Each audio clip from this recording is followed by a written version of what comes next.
Romans 9:2. I have great sorrow and unceasing anguish in my heart. Matindi ang aking kalungkutan at di mapawi ang pagdaramdam ng aking puso. Hirap ng loob, emotional pain. Ano ang malalaman natin na tinuturo ng Panginoon tungkol dito? Paano ito maiiwasan? Paano ito maiibsan? Salamat Panginoon dahil kayo po ang aming ginhawa, kayo ang lakas ng aming loob, kayo po Panginoon ang aming pag-asa. Sa lahat ng dinaranas ng iyong mga anak, pinagdaraanan, kayo po ang maging liwanag, gabay, kayo ang maging kasama, kakampi, at kayo ang aming maging tagapagligtas. Father, we ask you to speak to your people. May we hear your voice alone. Use your servant as your footstool. But let your people hear your teaching, your wisdom. Father, we seek you in the name of Jesus, your Son, our Lord, our Savior, our companion in our times of sorrow. Hirap ng loob. Maraming dumaranas niyan, maaaring hanggang ngayon. Nawa ay wala, pero kung meron, dumarating. Merong mga matagal, merong sandali lang, merong parang pangbuong buhay. Theologians believe that Isaiah 53 is about the coming Lord, the Lord Jesus. Verses 3 to 4, He was hated and rejected. His life was filled with sorrow and terrible suffering. He suffered and endured great pain for us. Dinanas ni Jesus ang lahat ng hirap upang lalo niyang maunawa ang sangkatauhan, upang lalo niya tayong matulungan sa mga hirap na ating dinanan at daraanan. Jesus knows emotional pain. He understands and helps people. At yan ang mahalaga na ang Diyos ay nagkatawang tao, naging tao, upang maramdaman ang nararamdaman ng tao, at upang ang kanyang pagka-Diyos ay lubusang magamit sa pagtulong sa tao. And with God's help, we should avoid or minimize emotional pain. Life is short, but it's long enough to enjoy the blessings that God gives. That's why we should eliminate all unnecessary elements in our lives that make us suffer. Avoid possibly painful situations, especially prolonged or permanent pain and discomfort caused by our decisions. Meron tayong mga ginagawa na alam nating ang pupuntahan lifelong or prolonged suffering. Like avoid prisons. May mga ginagawa tayo na ang pwede maging ending, mag-sorry ka lang, tapos na meron naman talaga makukulong ka because you go against the law. That will be risking living a life of agony for a long time. The roles that tie you down can be avoided. The commitments you make. Kailangan namimili tayo. I don't like that kind of commitment, and you should have the strength to say no if you don't want to enter into a transaction that could tie you down for a long time. Roles. Relationships. You can avoid the pain of being in the dark by saying no to relationships wherein you will be a kept secret. Kung may karelasyon ka, sikreto ka niya, nasa dilim ka lang buong buhay mo, mahirap yon, matagal na pagdurusa. Avoid commitments and plans that threaten your peace. Maraming mga kontrata, maraming mga profesyon. There are professions that make your life miserable because it's not for you, you're not suited for it, so why get into it? And if you made the mistake of getting into it, get out as soon as possible, well, there's still life left in your veins. Kasi mahirap na nabubuhay ka, gumagawa ka ng isang trabaho ayaw na ayaw mo. Halimbawa, ayaw mong embalsamador. Tapos yun ang trabaho mo, gumawa ka ng ibang paraan para makaalis ka dyan. Kasi ayaw mo, meron naman cut out for that. Kaya pa nga nagme-merienda habang nagtatrabaho. Well, they're for it. Pero merong hindi para doon. May mga trabaho hindi para sa'yo. Halimbawa, ayaw mo nagpapamasko sa mga tao taon-taon, huwag ka magninang. Yung may kumuha sa'yo, gawin mo, anakin mo naman anak ko. Mabibigyan nila kita ngayon one time, big time, pero huwag mo na akong gawing ninang kasi taon-taon yan eh. It's a commitment. It's a responsibility. And you can say no. Yung mga tao marunong no, yun ang mga tao magiging malaya mula sa maraming needless prisons and chains. Avoid being a martyr. Sometimes I even caution young people who are just become fruitful. They're just beginning to become fruitful and financially very, very well off. Tapos lahat ng mga tao lumalapit sa kanila, lahat ng kamag-anak, and say, look, if you do not want and you cannot and you're afraid of or you're stressed about keeping this for life, you might as well put a cap on it right now. Huwag mo silang sanayin. Kasi pag nakasanayan ka lagi sinasandalan, hinihingan, buong buhay yan. Mahirap takasan yung ganyan mga role. So kung magbibigay ka man, gawin mo minsan, once a month, minsan once in 3 months, once in 7 months, pero pag ginawa mong once a month in 3 months, buong buhay mo, aasahan ka na yan. Mahirap na role yan sa buhay. Kasi i-assign na yan sa'yo ng mga tao, especially if it's convenient for them. Stay free. God wants you free. You can always have free will giving, But if it's against your will already and you're only being compelled, hindi na masaya yan. Mga ganyang bagay. Get out of prisons. Get out of painful situations in life. They be legal or social situations. Proverbs 6, 1-5 cautions those who are very eager and very easy in guaranteeing loans of other people. My son, don't make yourself responsible for the debts of others. Don't make such deals with friends or strangers. If you do, your words will trap you. You will be under the power of other people, so you must go and free yourself. Beg them to free you from that debt. Don't waste the rest or sleep. Escape from the trap like a deer running from a hunter. Free yourself like a bird flying from a trap. Yung nag-guarantee ka ng utang na may utang hanggang hindi siya fully paid, wala kang peace. At pag nagsimula na siya hindi magbayad at ikaw na hinahabol ng mga creditors, lalong wala kang peace. So why begin it? Bakit ka mag-guarantee? Hindi ka naman Diyos. Pero kung talagang gusto mo, dahil mahal mo yung gagarantihan, tanggapin mo yung fact that ikaw ang magbabayad yan pag hindi siya nagbayad. At kung tanggap mo yun, di may peace ka, that's fine. Don't be quick to say yes to anything because that will be a commitment. Neither to say no very quickly because you might miss out on something very good. So mostly, especially when you have time, say, let us see. Yung marunong ka magsabi, sige, hintayin natin, pag-aralan natin, huwag po ako ng oo.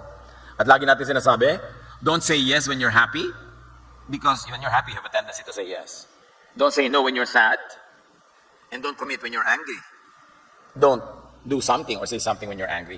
Lahat kasi yan lumilipas pagdating ng panahon. Naiiba yung mood mo, naiiba yung takbo ng utak mo. Pero natali ka na sa sinabi mo, kaya magdahan-dahan sa pagsasalita. Hirap ng loob, anong laban natin dyan mga kapatid? Strengthen your spirit. That's our only defense against all of these onslaughts that come from the outside. Psalm 55:22, our Lord, we belong to you. We tell you what worries us, and you won't let us fall. Pag alam natin yon, inuulit-ulit natin sa ating sarili at dinidibdib natin, yun ang magiging lakas natin, yung katotohanan ng Panginoon na nasa atin. Pwede natin siyang sumbungan, pwede natin sasabihan, at tayo iniingatan niya. Psalm 73:26, my body and mind may fail, but you are my strength and my choice forever. Lakas ng loob, lakas sa loob, pananalig sa Panginoon. At paano natin na mapapalakas? I cannot tell you, nobody can tell you. You have to find a way between you and God, how to strengthen your faith, how to strengthen your relationship with God to the point that it becomes your shelter in times of difficulty and even in times of happiness. Strengthen your spirit with a very practical power like a bank, parang bangko, pwede kang magdeposito. A bank of peace, joy, and happiness in your heart. Pwede yun. Ituring natin mga kapatid na mayroong bangko sa loob ng puso natin na pwede tayong mag-deposit na mag-deposit. Mag-deposit kayo lagi ng kabutihan, kagandahang loob, kapayapaan. Sa panahon ng gulo, pwede nyo yun i-withdraw to balance you. Romans 14:17, ang paghahari ng Diyos ay tungkol sa matuwid na pamumuhay, kapayapaan, at kagalakan na ipinagkakaloob ng Espiritu Santo. Ganun na gawin nating lifestyle. Yung tahimik, payapa. Hindi tayo naghahanap ng away, hindi tayo sumasali sa away ng mga nag-aaway, hindi tayo nakikigulo. We always minimize pain, maximize pleasure and happiness, and do the most good. And that becomes our lifestyle. At pag yun ang lagi natin dinedeposit doon sa bangko sa loob ng ating puso, sa panahon na magulo, sa panahon na hindi mo maiwasan na may mga kaguluhan sa buhay, doon ka kahugot ng lakas. Marami, makikita mo kumisan sa social media, pag kami dumadaing, mga sinasabing, sabi na, hugot. Pero bakit ang alam lang natin hugutin yung negative? Kasi maraming nakastore na negative. So pag nagalaw ng konti, huhugot ka rin ng sarili mong pain, ng sarili mong sorrow. Eh kung ang iniipon natin sa puso natin ay goodwill, kindness, goodness, peace, pag humugot ka, yun ang lalabas. Kapayapaan, tibay ng loob, pagmamahal, tiwasay na buhay. Pag ganito ang ginagawa natin, ang ating puso will become a fortress with springs inside it.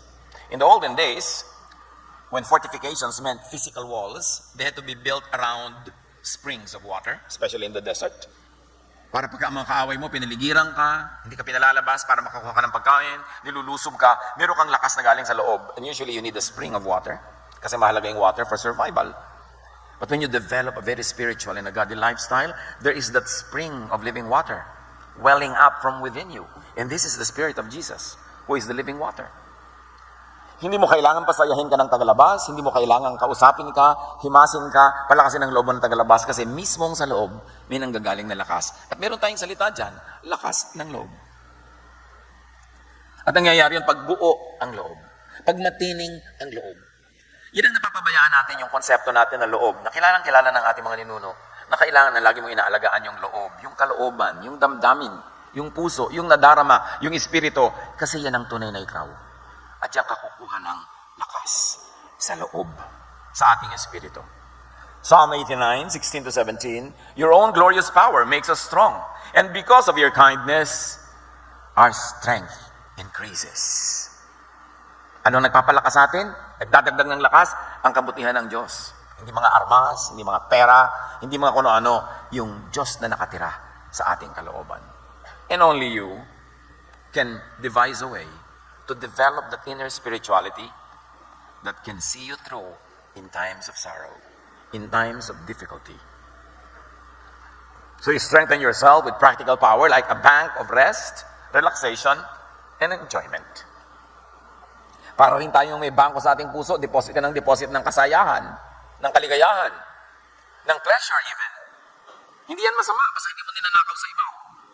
Para pagdating ng pain, pagdating ng kasalatan, meron kang huhugutin. At pag humugot ka, ang huhugot mo, yung naka-impact doon na pleasure, goodwill, happiness, cheerfulness. The first miracle of Jesus was to extend a wedding merriment. May kasalan, sabi sa kanya ng kanyang ina, wala ng alak. At sa dinami-rami ng pwede mong pag-isipan na mas profound miracles that Jesus could have done, why turning water into wine? Because the people had a very hard life. They were working so hard for their elite. They were nearly like slaves. Hindi nahahango sa hirap kahit sila pagod na pagod araw-araw. Konting-konti lang ang recess o pahinga nila pag may kasalan. May libre pagkain, usually may masarap na alak kasabay ng pagkain, may sayawan, may tugtog. Pag uwian na, bukas trabaho na naman uli yun until the next kasalan. Kaya mga festivals nila, religious festivals, involved giving food to one another, feeding each other, because they lived in poverty. And that's what the people needed, respite from hunger, from their toil, from their very hard life. So Jesus made a miracle to extend a party. And you know what that means? That Jesus wants us to enjoy life, especially so that He knows that there are many inevitable days of hardship. Kaya dapat habang pwede ka mag-enjoy ka. May party, kumain ka. Hindi kung kailan may party, ito ka pa nag-iinarte ng diet. Tapos pag wala ka na makain, maalam, sarap sana ng pagkain kahapon. Pag may wedding, makisaya ka, hindi gusto mo na umuwi agad. Anong oras na? Haba naman wedding na to. Maki-enjoy ka na, nandun ka na eh. Darating kang huli, aalis ka maaga, kaprasong simula, kaprasong dulo, nawala, kulang. Samantalang ang daming days sa pupunta ka sa mga libing, sa mga lamay, dadalo ka sa mga may sakit. Doon sa mga araw na masaya, may pagsasaya, sumali ka na, itodo mo na. Para meron ka maipon na pwede mong hugutin sa panahon ng pangangailangan. Pati sa pagod ng mga disciples, they were serving, healing the sick, counseling, praying for people, feeding the hungry. They never had time to rest. So what Jesus did? Jesus took His disciples on rest and recreation. Dinala niya sa pahinga. Sabi niya, "Psst, kayo. Takas tayo dito. Pahinga muna tayo. Ang dami pong gutom, ang dami nagpapakounsel, ang dami gusto magpa-pray. Kayo muna, magpahinga muna kayo." Ganon si Jesus. Mark 6:31, subalit napakaraming taong dumarating at umaalis. At di na nila makuhang kumain. Kaya sinabi ni Jesus sa mga alagad, magpunta tayo sa hindi mataong lugar upang makapagpahinga kayo ng kaunti. Ganon ka gusto ni Jesus na ang mga anak niya magpahinga, even from ministry. You are not treated by God as some religious spare part that never mind if you got worn out as long as the machinery runs. No, you are the end user of the ministry. You are not just to be used by and in the ministry. Ganon si Jesus. Napakabait. Bawat kasiyahan na ating nalalasap ay deposito na pwedeng i-withdraw sa panahon ng pangangailangan. So, kung merong pwedeng kasiyahan, basta't hindi mo inaagaw sa iba at ninanakaw, lasapin mo. At kung merong nagkakaroon ng kasiyahan, let them be. Hanggang hindi naman nila inaagaw sa'yo yung buhay mo o yung ikabubuti mo. Meron naman, nagkatawa na lang ng malakas yung katabi sa restaurant, iniirapan na agad ni Manang. Ganyan ba ang Christian kung makatawa? Ano, mga Christian, hindi tatawa. Eh, ang dami-dami na nga nating naturally tinitiis dahil tayo ay nabubuhay ng tama. So yung mga hindi na pwedeng tiisin at yung pwedeng enjoyin, why not? You always maximize pleasure, minimize pain, and do the most good. Itanim mo lang sa utak mo yun. Hindi ka malalayo sa magandang kalooban ng Diyos. Hanggat kaya, hanggat pwede, magsaya. At magpasaya ng kapwa. Ministry yun. Yung nagpasaya ka, dahil mo pa nagsermon sa pulpito. May tinulungan kang mahirap, may napapagod, binigyan mo ng pahinga, may nangangailangan, inabutan mo ng kailangan niya. That is high religion. Anong sabi sa Bible? A religion that is pleasing to God is this, to visit orphans and widows in their distress, and to keep oneself unstained from the world. Yun ang napaka-eloquent na teaching, napaka-eloquent na theology. Love. Because that is the doctrine of Jesus. Strengthen yourself with practical power like people to share life with. Friends multiply our joy and divide our sorrows. Sometimes then they divide our money. Pero ganun talaga, di ba? Bigay-bigayan, panapanahon. Meron ako ngayon, wala ka, so let's divide what I have. Meron ka bukas, wala ako, so let's divide what you have. That's what life is all about. Huwag sobrang maging makasarili na ayaw mo nang maabala ka ng kapwa na hindi ka na tuloy nagiging mabait. Sikapin natin na sa buhay natin kung magpupundar tayo, a few material things and a few good friends. And you invest your time, your talent, your treasure in people so you could develop and nurture a relationship that will bind and will hold in times of need. Ecclesiastes 4:9-12. Two people are better than one. When two people work together, they get more work done. Kaya two women are grinding at the mill, two men are working in the fields. Laging merong mas malaking benefit kung meron kang katulong. If one person falls, the other person can reach out to help. But those who are alone when they fall will have no one to help them. Even in traveling, young people like to travel alone so they can move at their speed, in their direction, the way they want. But when they fall, who will pick them up, especially in a foreign land? You have heard of tourists in beautiful islands, mag-isa lang sila, frolicking in the sun, who step on some exotic something in the sand and get poisoned and die. Na wala nang nagtutulong sa kanila, walang dumadala sa ospital. Remember, the more beautiful the scenery at daytime, the more dangerous at night. Dahil walang tao, walang tutulong sa'yo, walang ospital. You don't want to see people, you want to be alone in a stretch of beach. When you fall, no one will pick you up. But young people don't realize this because they have seen little sorrows yet. Pero pag matanda ka na, pag may beach, sabi mo, nasa ng ospital? Mayroon ba dyan first aid? Yan ang mga hinahanap mo. Sa dami na nakita mo namatay. At naghirap sa buhay, natututo ka na. But those who are alone when they fall have no one to help them. Sometimes in quest for privacy, to do what they want, when they want, however they want, people forget that there will be moments when you will need people. Or you will be needed by people. An enemy might be able to defeat one person, but two people can stand back to back to defend each other. And three people are even stronger. They are like a rope that has three parts wrapped together. It is very hard to break. Ang isang hibla, madaling putulin. Ang dalawa na pinulupot, matibay-tibay. Pag tatlong tinirintas mo ang tibay na nun, halos hindi mo na kayang lagutin. Ganon daw ang human relations. So be willing to be bothered when you know yourself that you too will need to bother someone at some time. Ganon talaga ang buhay. Sabi nga ng mga Aleman, so is das Leben. C'est la vie, sabi ng mga Frances, ganyan talaga ang buhay. Develop and keep a strong network of human relations. Give and receive. Receive and give. Inhale, exhale. Ganun ang buhay. Galatians 6:7, you will harvest what you plant. And it's a universal rule. All sciences will tell you that you harvest what you plant. So like people and be likable. Pero magkaroon ka ng mga matitibay na mga kasama sa buhay. Yung iba naman, ang damot mag-like. Kahit sa FB, ayaw mag-like. Yung kumari mo, kutakot-takot ay sinuot na costume, pagod na pagod mag-post, ilan like mo lang, pinagdaramot mo pa. Ang sama-sama na ng loob niya, sabihin 3 araw na, 4 pa lang ang like. Like nyo na, para sa subaya. Ano naman nawala sa inyo? Strengthen yourself with the Spirit, in faith. Focus on big issues. You want to be strong? Focus on an issue bigger than your drama. Kaya yung mga nanay, very strong kumisan kahit ang dumarating sa buhay kasi may mga anak na kailangan buhayin. Ganon din yung mga tatay. Kumisan, may relasyon ka na, ang dami-daming mga sagabal para nakasumaya, nandun ka lang kasi meron kang gustong buhayin na ending ng relasyon na yon. You must be dedicated to something bigger than your drama. In the absence of big things, small things become big to small minds. Kaya pag maliit lamang ang goal mo sa buhay, munting bagay, dinaramdam. Munting problema, itinutumba. Munting hirap, bumibigay. Kasi wala kang commitment to something big.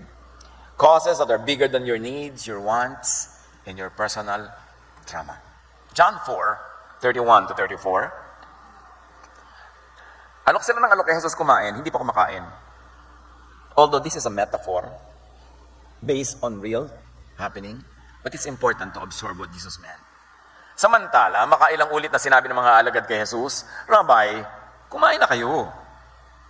Ngunit sumagot siya, ako'y may pagkain hindi ninyo nalalaman. Ang pagkain ko'y ang tuparin ang kalooban ng nagsugo sa akin at tapusin ang ipinagawa niya sa akin. So know and pursue your calling and your mission from God at siguradong magiging malakas ka. Ano man ang mangyari. Ano ang misyon na bigay sa iyo ng Diyos para sa buong buhay? Ano ang misyon para sa taon na ito, sa buwan na ito, sa week na ito, sa linggong ito, mismo sa oras na ito? Pag malinaw sa atin yon, liliit ang mga bagay na nagpapagulo sa atin dahil alam natin kung anong dapat malakihin. Even kung ano ang dapat ipagmalaki. Ephesians 2:10, for we are God's handiwork, created in Christ Jesus to do good works, which God prepared in advance for us to do. Lahat ng buhay may saysay. Lahat ng buhay may misyon. At bagay yon kung paano ka nilikha. Ano ang talent mo, anong hilig mo, anong gusto mo, saan ka productive, saan ka fruitful, saan ang ginagawa mong masaya yung mga tao na ginagawa mo yon. Yun ang misyon mo sa buhay. Importante na alam natin yon. At yun ang pinagtutuunan natin ng ating pangunahing pansin. Hindi yung nagugulo tayo ng mga pang-araw-araw ng ating mundane daily existence na naubos sa mga linggo, taon, buong buhay natin, wala tayong ginawa kundi atupagin yung mga maliliit na bagay na hinihingi ng pagkakataon pero hindi natin nagawa yung malaking bagay na inilikha ng Diyos tayo para yun ay tupdin. Para sa atin, isa-isa, kanya-kanya, para hanapin yun. Pero dapat alam natin. Ano ka talaga? Bakit ka nandyan? Ano ang role mo na ibinigay sa iyo ng Diyos? At hindi lang laging isang role yun. Nag-iiba-iba kumisan yun. Panapanahon. Pero dapat clear. Strengthen yourself in the Spirit. Raise your pain tolerance. Practice handling and overcoming pain.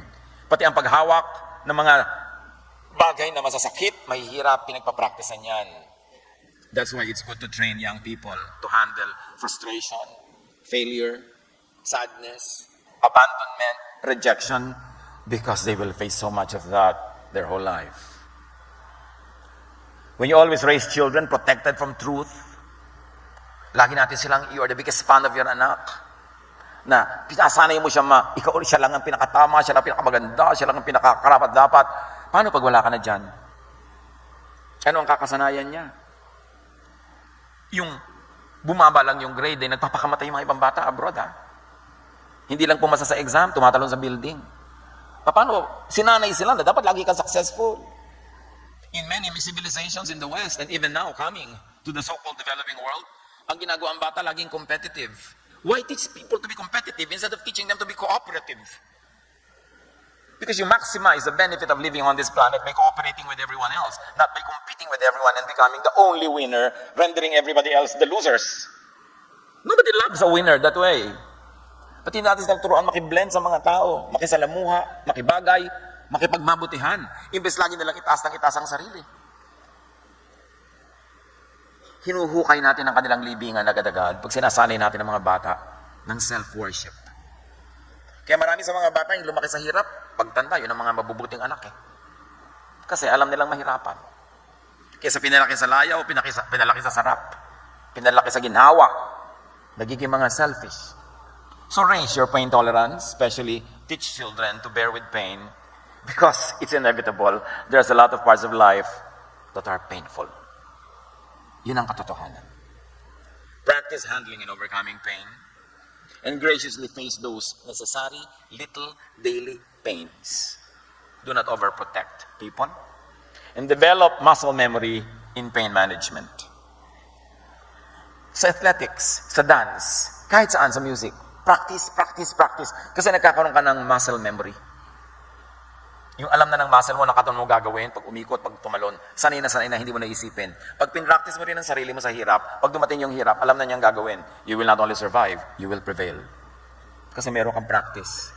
And one great exercise is to bend and lift others up. Ang ganda yung nagbe-bending ka, tapos iaangat mo yung mga taong natumba, nahulog. Hindi yung exercise mo is to jump.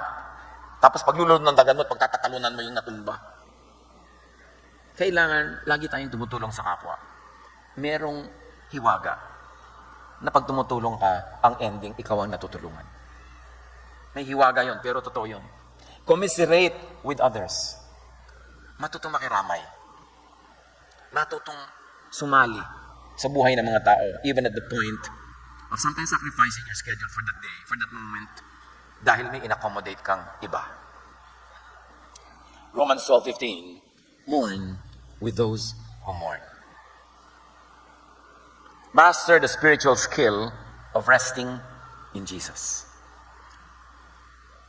Yung pagod ka, rejected na rejected, bigong-bigo, sabi ni Lord sa Matthew 11:28, if you are tired from carrying heavy burdens, come to me, and I'll give you rest. Hindi ka pumasa sa exam, ikapito na. Go to Jesus, He's going to give you rest. Niya, anak, ganyan talaga. Bibigyan kanya ng dahilan para matanggap mo yan, magpahinga ka, at kung kailangang ulitin mo, pero hindi naman bukas agad, rest. Nakakapitong nobyo ka na. Wala pang matapat na tama. You have kissed so many toads and nobody turns out to be a prince. Ang dami-dami ng kulugo ng uso mo. Kahalik mo ng palaka. Sabi ni Lord, come to me and I'll give you rest. Yung babae sa balon, sabi ni Jesus, call your husband so we can correct your life. Sabi niya, I have no husband. Sabi ni Jesus, you're right. Because the 5 men that have been through your door were never your husband. And the man in your house right now is not your husband either. Call him anyway. Hindi siya nag-condemn. Pero ang ibinigay niya, alam niyo ginawa ng babae niya, iniwan niya yung palayok na pang-igib niya ng tubig, kasi siguro pampaligo ni Pogi. Kaya tanghaling tapat, umiigib ang babae, kailangan siguro ng lalaki sa bahay ng tubig. Iniwan niya yon, sinabi niya sa mga taong bayan, may nakausap ako, sinabi niya buong buhay ko sa akin. Ito na kaya iniitay natin. And the whole town went to Jesus and prevailed on Jesus to stay 3 days to teach them. You see? Nagkaroon siya ng bagong priority, hindi lang umigib ng tubig, kundi naging missionary siya ng Panginoon at nakakita siya ng kabuuan sa kanyang mga kulang sa buhay. Ang binigay ni Jesus, hindi condemnation, rest. Saan kayo kailangan magpahinga? Kaya Jesus kayo magpunta kasi siya magbibigay ng rest. Yung iba, kumisan sa times, magulang mo pa. Pagod na pagod ka na, sisisihin ka pa, papagalitan ka pa. Pero kay Jesus, rest. Nasubok niya na ba yan? Sabi niya, come to me. Do it my way. And you will find rest. Sabi niya, my yoke is easy and my burden is light. You will find rest for your souls. Para ka na bang turumpong ikot ng ikot, hirap na hirap ka na? Lakad ka ng lakad, doon ka pa rin, pagdating mo, nandun ka pa rin. Kasi pala, sumakay ka lang sa Ferris wheel. Wala ka nararating ikot ng ikot. Sabi niya, come to me, I'll give you rest. 1 Peter 5:7 echoes this, cast all your anxiety on Him, for He cares for you. So survive emotional pain, but first, accept your pain. Lahat tayo may daladalang pain. Kung malungkot ka ngayon, edi malungkot ka. Yung iba naman kasi namatayan, iyak ng iyak yung naman, huwag ka na umiyak. Kailan ako iyak? Nakita mo ngayon namatay eh. Bukas pa ako iyak. Sabi sa Ecclesiastes 7:14, when times are good, be happy. But when times are bad, consider this. God has made the one as well as the other. At sabi ng Ecclesiastes 3, talagang may time to weep, may time to laugh, may time to be happy, may time to be sad. So para ma-minimize ang stress mo sa buhay, flow with time. May oras talagang ganun. Hindi naman lagi yan eh. Not even sorrow is permanent. Not even pain is permanent. But when it's there, face it, let it happen, and it will pass. Lamentations 3:31-33, mahabagin si Yahweh at hindi niya tayo itatakwil habang panahon. Bagamat siya'y nagpaparusa, hindi naman nawawala ang kanyang pag-ibig. Hindi niya ikinatutuwang tayo ay saktan at pahirapan. Kaya yung parusa na yan, dapat nating unawain. Pag mayroong may nagawang mali, sasabihin ng iba, ayan, pinaparusahan ng Diyos. God does not step down from His throne and make an individual choice to make you suffer when you do something wrong. Parusa is automatic consequence of natural law. Kahit ka madadasalin, naglakad ka sa madulas na daan, nadulas ka, may gravity, tumama ang ulo mo sa bato, nabiyakang yung utak, namatay ka. Natural law. Hindi kailangan sabihin ng Diyos, naglalakad siya, itutumba ko siya, at natama ka ulo niya sa bato, bubulwak ang kanyang mga utak, at siya mamamatay. No, that's natural. So to respect God, you have to respect natural law. Kaya sabi, bagamat siya nagpaparusa, which really means He lets nature take its course. When you do something wrong, God does not step down to exempt you from the consequence of that natural act. Therefore, merong tinatawag na parusa. Pero hindi siya mahilig magparusa dahil hindi naman nawawala ang kanyang pag-ibig. Yun ang sabi ng verse.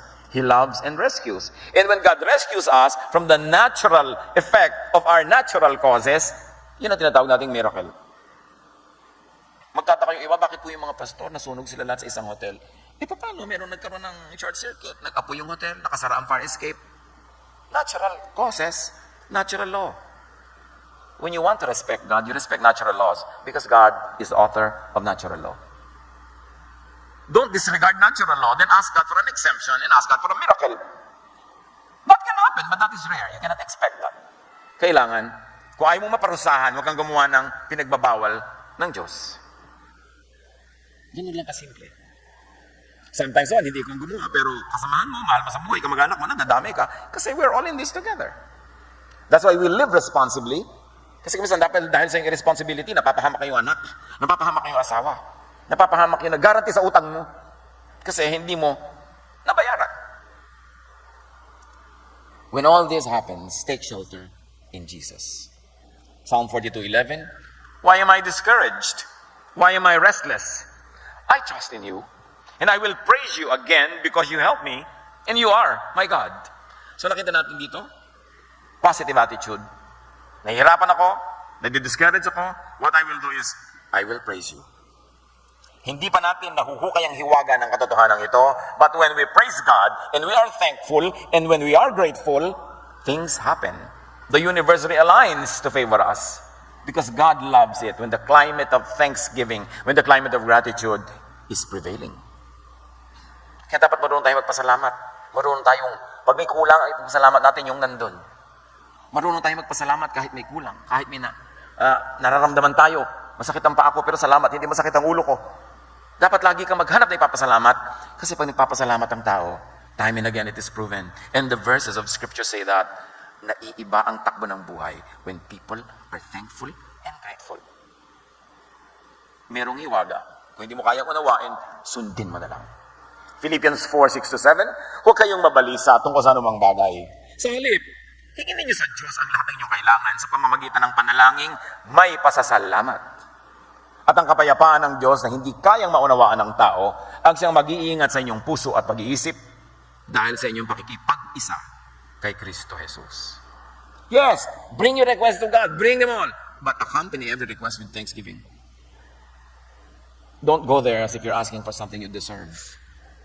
But just thank God for the privilege of having an open channel for you to tell God what you want or what you need. Even that by itself is a privilege. And thank God, believing that God will grant you what you really need.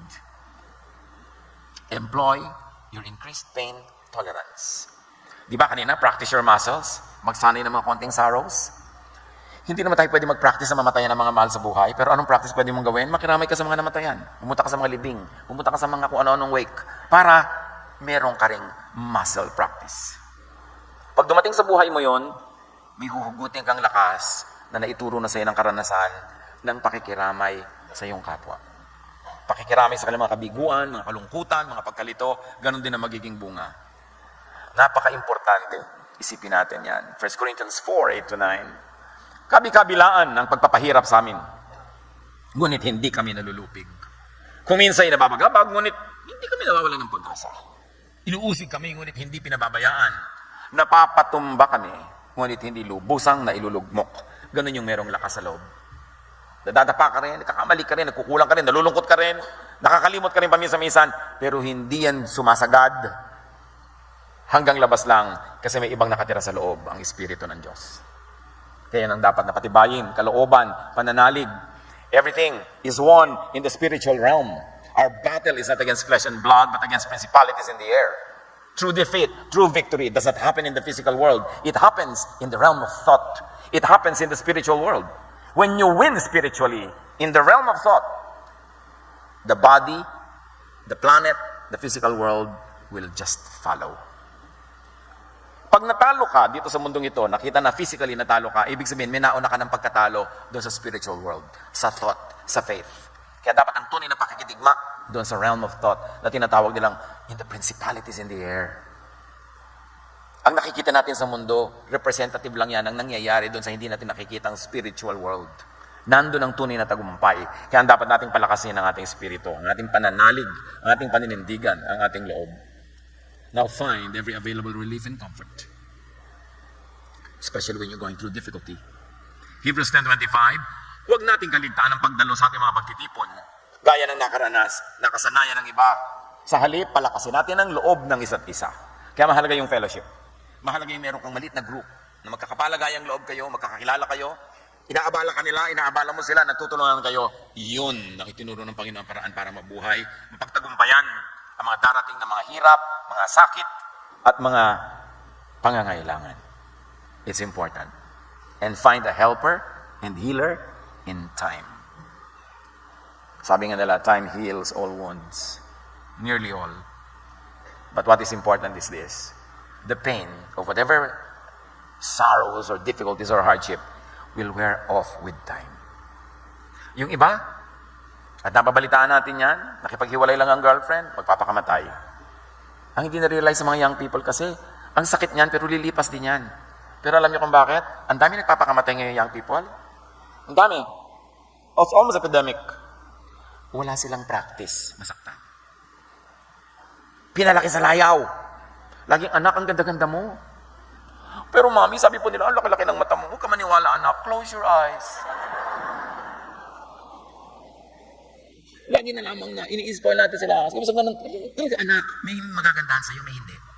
Ako nagagandaan sa'yo, ang Diyos nagagandaan sa'yo. Tsaka anak, ang ganda-ganda ng kalooban mo. Hindi mo dapat sabihin sa bata yung mga hindi totoo just to make them feel good. Pagka napagalitan ng teacher, yung teacher ay dedemanda. Pag bumagsak, papagalitan yung tutor. Pag hindi nanalo, unfair, nadaya. Anong ginagawa niya yung bata? Wala siyang practice masaktan. Ang daming sakit sa mundo. Isali niyo ng isali ang mga anak niyo sa contest para matalo. Para mag-practice. Dahil di ba ang daming talo sa mundo? Kayo, ilang beses na natalo sa pag-ibig? Walang practice. Hindi mo isinasali anak mo para manalo. Kasi 99% talo yan. Siyempre, isa lang mananalo. So practice. Anak, bakit? Mami, natalo po ako. Uy, nakapag-practice ka anak. Congratulations. Diba? Hindi yung magagalit ka dahil natalo.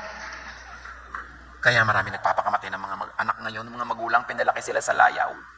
Walang practice. Nung araw, walang nagpapakamatay na bata. Yung nangangahoy ka sa bundok, umiigib ka sa balon, sinasakmal mo yung mga sawa, no? Dahil nangaagaw ka ng mga palakha, dahil kukuha nila mga sawa, yung mga araw, yung mga batang laki sa hirap. Sino nagpapakamatay noon? Wala. Gusto nila mabuhay. Sabi ni Balagtas, pag-ibig ang ako'y aking nakilala, di dapat palaki ng bata sa saya at sa katuwaan kapag namihasa, paglaki walang hihinting ginhawa. Para ng halamang lumaki sa tubig, dahoy malalanta munting di madilig, ikinaluluoy ang sandaling init, ganyan din ang pusong sa tuway maniig. Ang laki sa layaw, karaniway hubad, sabay tatmuni, sa hatol ay salat. Ano, pinapalakpakan nyo, hindi pa tapos. Masaklap ang bunga ng maling paglingap, habag ng magulang sa irog na anak. Florante at Laura yan. Ipasa ulado nyo naman yan. O absent kayo nun. Huwag nyo ispoilin ng mga bata para matibay ang loob. Sanayin yung kahit may pera kayo, kumisang konti lang baon. Hindi laging lahat ng gusto nilang latest gadgets, binibigay nyo. Dahil maraming kabigo ang naghihintay sa kanila, kailangan nyo silang pag-practicein. You will not always be there to protect them. Ang ipamana nyo sa kanila, matibay na loob. Hindi maigagapi ng anumang bagay. Ecclesiastes 3:1. Ang lahat sa mundong ito ay may kanya-kanyang panahon. May kanya-kanyang oras. So oras ng kabiguan, di mabigo. Oras ng masaya, magsaya. Just survive the day, the hour, the minute. At pag hirap na kayo, ito sabihin nyo, this too will pass. Walang permanent, lalo hirap. Umaalis din yan.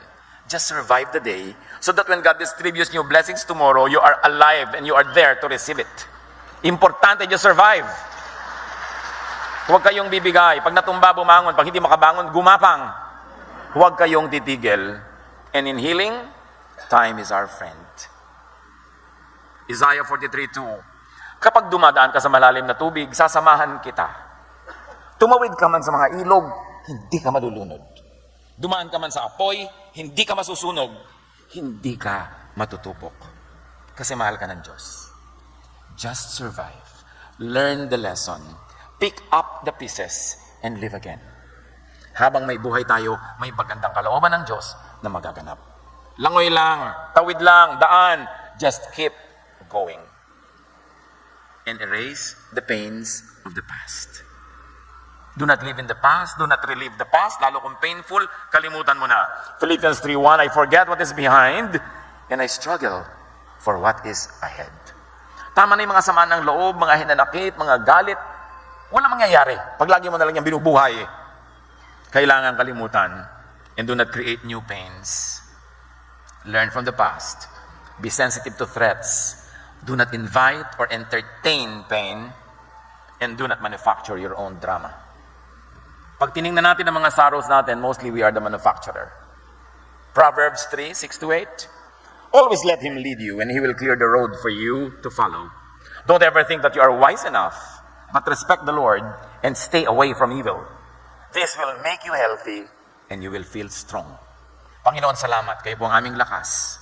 Kayo ang pinaghuhugutan namin ng lakas. Kayo ang lakas ng aming loob. Turuan nyo kami na laging sa inyo umasa, manalig at sumunod. Pagbulay-bulayan natin ang mga bagay na ito at hanapan agad ang mga applyan sa ating buhay ngayon. Lord, sa pananahimik ng iyong mga anak sumandali, kayo po ang tumapos ng mensahe at gawing personal sa bawat isa.